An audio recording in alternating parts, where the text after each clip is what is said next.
कांग्रेस की भारत जोड़ो यात्रा चल रही है और यूपी में वो प्रवेश करेगी 3 तारीख को। हमारे साथ पूर्व कैबिनेट मंत्री और केंद्रीय मंत्री सलमान खुर्शीद जी हैं और इस यात्रा कमेटी के जो है चेयरमैन भी हैं। सर, इस यात्रा का किस तरीके से भ्रमण होगा, क्या प्लान है?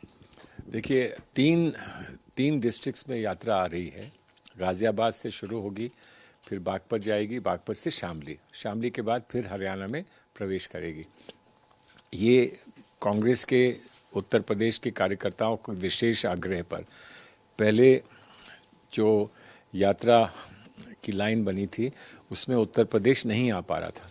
पहले प्रयास हुआ, कुछ हमको कुछ इंडिकेशन हुआ कि कुछ ज़िले आ जाएंगे, उसके बाद फिर उस पर पुनर्विचार हुआ और फिर अंततः ये हुआ कि उत्तर प्रदेश आना जो है अनिवार्य है और उत्तर प्रदेश में 3 ज़िले से करते हुए जाएंगे तो जो पूरा कार्यक्रम है वो बिगड़ेगा नहीं।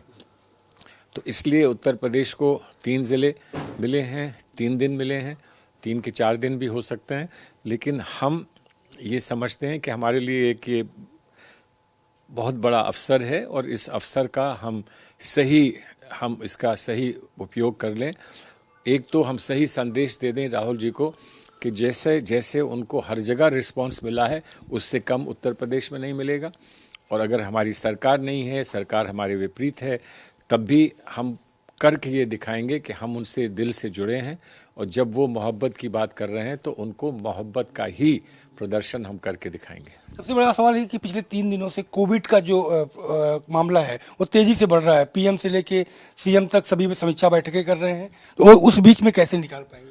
देखिए, समीक्षा बैठक वो करें, उनका काम है, उनका कर्तव्य बनता है कि वो समीक्षा बैठक करें। कुछ सूचनाएं इधर उधर से आप लोग अखबार में भी देते हैं, अपने चैनल्स पे भी देते हैं, लेकिन अभी कहीं विश्व में कोई विशेष आपत्ति किसी को नहीं रही है और प्रोटोकॉल जो पहले के समाप्त किए गए थे वो नए प्रोटोकॉल फिर से जारी नहीं किए गए हैं। हमारे देश में कोई नया प्रोटोकॉल आता है तो देखा जाएगा, जब प्रोटोकॉल आएगा सब पालन करेंगे उसका। जब गाड़ियों में भी मास्क लगाने का प्रोटोकॉल था तो हम गाड़ियों में मास्क लगाया करते थे, लेकिन आज नहीं है। मैं आज सुबह जहाज़ में आया हूँ, वहाँ प्रोटोकॉल नहीं है मास्क पहनने का, तो इसलिए हमने किसी ने नहीं पहना। एक चिट्ठी कांग्रेस पार्टी को लिखी जाती है जैसे कांग्रेस पार्टी का कोई विशेष योगदान रहा है पैंडेमिक्स में और इसमें कोरोना में, वो तो बड़ा सरासर गलत है।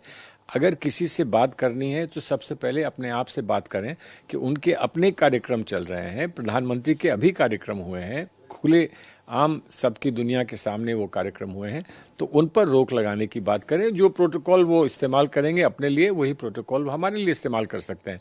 लेकिन कहीं ना कहीं ऐसा लगता है कि इस यात्रा से वो बहुत परेशान हो चुके हैं और वो कोई बहाना ढूंढ रहे हैं, जो भी बहाना उनको मिले कि यात्रा किसी तरह से स्थगित हो जाए। तो ये कहा जा रहा है, सवाल ये उठ रहा है कि पूरे यूपी में यात्रा क्यों नहीं निकली, जबकि बाकी स्टेट में आप लगातार करते हुए आ रहे हैं? नहीं, हर स्टेट में तो हुई भी नहीं है यात्रा। पंजाब में यात्रा नहीं हो रही है, बिहार में यात्रा नहीं हो रही है। यूपी कम से कम सौभाग्यशाली है कि यूपी में कम से कम यात्रा हो तो रही है। जो लाइन ड्रॉ करी गई थी उस लाइन में यूपी नहीं आ पा रहा था, लेकिन तब भी हमको 3 दिन मिले, 3 डिस्ट्रिक्ट्स में आने का हो गया यात्रा का, ये हमारा सौभाग्य है। लेकिन ये ना माने कि अगर यात्रा कहीं नहीं पहुंचती है तो यात्रा का प्रभाव नहीं है। प्रभाव तो आप देखेंगे जहां भी यात्रा जा रही है, जैसे भी जा रही है, पूरे प्रांत में प्रभाव पड़ रहा है। लेकिन हमने इसको एक अवसर मानते हुए प्रांतीय यात्राएं निकाल दी। हमारे 6 प्रांत जो प्रांतीय अध्यक्ष हैं उन्होंने 6 यात्राएं निकाली। कई जगह मैं भी पहुंचा, अध्यक्ष जी तो बहुत जगह गए हैं, और उन प्रांतीय यात्राओं को लेकर हम ये कह सकते हैं कि यात्रा निकली है। राहुल गांधी जी नहीं आए हैं वहाँ पर, लेकिन उन्हीं के नाम की यात्रा थी, उन्हीं से प्रोत्साहित यात्रा थी, और वो सारी यात्राएं जो हैं मिलकर एक उनका संगम बन जाएगा, ताकि हम उस संगम के माध्यम से राहुल जी का स्वागत करेंगे। शुक्रिया हमसे बात करने के लिए। तो आपने देखा कि पूर्व केंद्रीय मंत्री सलमान खुर्शीद का साफ तौर पर कहना है कि 3 तारीख को यूपी प्रवेश करेंगे और उसके बाद 3 जनपदों से होते हुए हरियाणा की ओर कूच करेंगे। कैमरा पर्सन रजनीश तिवारी के साथ संजय सिंह चौहान, भारत समाचार, लखनऊ।